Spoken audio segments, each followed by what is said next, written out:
नमस्कार, मैं हूँ सुकृति रॉय और आप देख रहे हैं वन इंडिया हिंदी।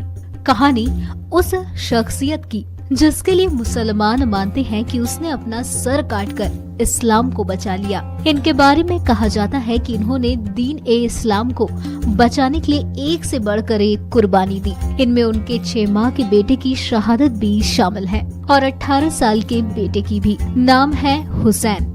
हाँ, ये वही हुसैन है जिनके लिए मोहम्मद साहब ने कहा था कि हुसैन मुझसे है और मैं हुसैन से। लेकिन फिर भी यजीद नाम के शख्स ने उनको कत्ल करा दिया। कहा जाता है कि यजीद चाहता था कि हर बात उसकी मानी जाए। सुन्नी मुसलमान के चौथे खलीफा और शिया मुस्लिम के पहले इमाम हजरत अली के दूसरे बेटे हैं हुसैन। पहले बेटे का नाम हसन है। पैगंबर मोहम्मद साहब की बेटी फातिमा हुसैन की माँ है, यानी पैगंबर मोहम्मद साहब हुसैन के नाना। हुसैन को शिया मुस्लिम अपना तीसरा इमाम मानते हैं। पहले इमाम हजरत अली और दूसरे हसन, इनके बाद आते हैं हुसैन। पैगंबर मोहम्मद साहब ने ही कहा था कि अल्लाह वो एक ही है और वही इबादत के काबिल है।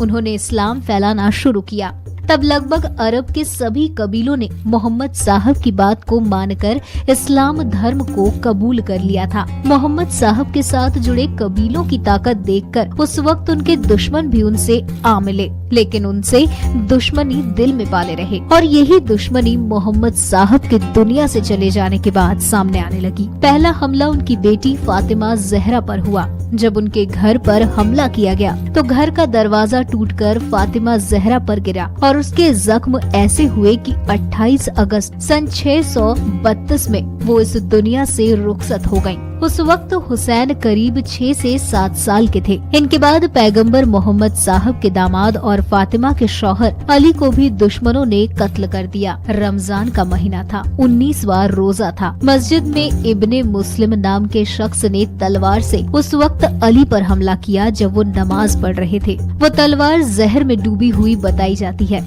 जिससे ऐसा जख्म हुआ कि फिर उनका इलाज ही नहीं हो सका और 21वें रोजे को वो भी दुनिया से रुखसत हो गए। शिया मुस्लिम के मुताबिक अली के बाद उनके बड़े बेटे हसन को भी उसी दुश्मनी में जो मोहम्मद साहब के दौर से थी मार दिया गया।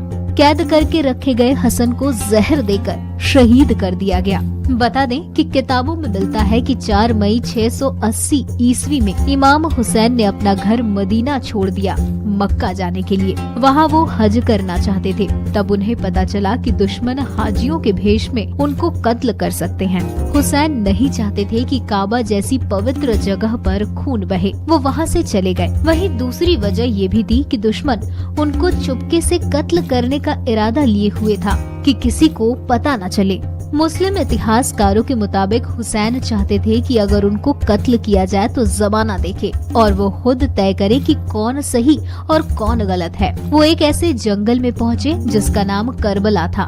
करबला आज इराक का एक प्रमुख शहर है जो इराक की राजधानी बगदाद से 120 किलोमीटर दूर है। करबला शिया मुस्लिम के लिए मक्का और मदीना के बाद दूसरी सबसे प्रमुख जगह है, क्योंकि ये वही जगह है जहां इमाम हुसैन की कब्र है। दुनिया भर से शिया मुस्लिम ही नहीं, बाकी मुसलमान भी इसी जगह आते हैं।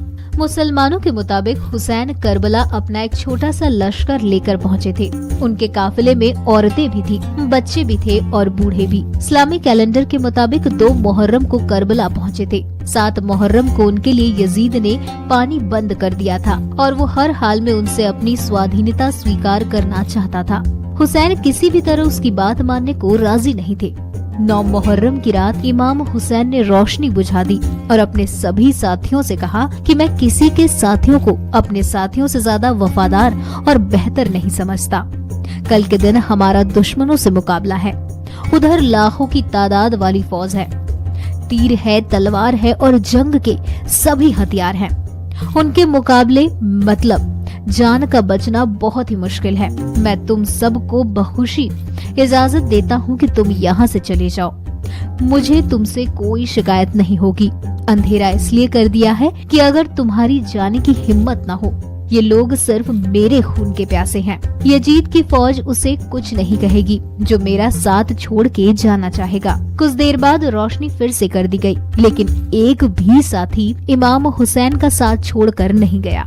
इसके बाद दिन छिपने से पहले तक हुसैन की तरफ से 72 शहीद हो गए। इन 72 में हुसैन के अलावा उनके 6 माह के बेटे अली असगर, 18 साल के अली अकबर और 7 साल के उनके भतीजे कासिम भी शामिल थे। इनके अलावा शहीद होने वालों में उनके दोस्त और रिश्तेदार भी शामिल रहे। हुसैन का मकसद था खुद मिट जाए, लेकिन वो इस्लाम जिंदा रहे जिसको उनके नाना मोहम्मद साहब लेकर आए। 71 शहीद हो जाने के बाद यजीद ने शिम्र नाम के शख्स से हुसैन की गर्दन को भी कटवा दिया। बताया जाता है कि जिस खंजर से इमाम हुसैन के सर को जिस्म से जुदा किया गया, वो खंजर हुंद धार का था और ये सब उनकी बहन जैनब के सामने हुआ। जब शिम्र ने उनकी गर्दन पर खंजर चलाया तो हुसैन का सर सजदे में बताया जाता है, यानी नमाज की हालत में। मौलाना मोहम्मद अली जौहर ने लिखा है, कत्ले हुसैन असल में मर्गे यजीद है। इस्लाम जिंदा होता है हर करबला के बाद। मुसलमान मानते हैं कि हुसैन ने हर जुल्म पर सब्र करके जमाने को दिखाया कि किस तरह जुल्म को हराया जाता है। हुसैन की मौत के बाद अली की बेटी जैनब ने ही बाकी बचे लोगों को संभाला था, क्योंकि मर्दों में जो हुसैन के बेटे जैनुल आबेदीन जिंदा बचे थे वो बेहद बीमार थे। यजीद ने सभी को अपना कैदी बनाकर जेल में डलवा दिया था। मुस्लिम मानते हैं कि यजीद ने अपनी सत्ता को कायम रखने के लिए हुसैन पर जुल्म किए। इन्हीं की याद में शिया मुस्लिम मुहर्रम में मातम करते हैं और अश्क बहाते हैं। हुसैन ने कहा था, जिल्लत की जिंदगी से इज्जत की मौत बेहतर है। फिलहाल इस वीडियो में इतना ही। ऐसी ही कई अन्य जानकारियों के लिए बने रहिए हमारे साथ।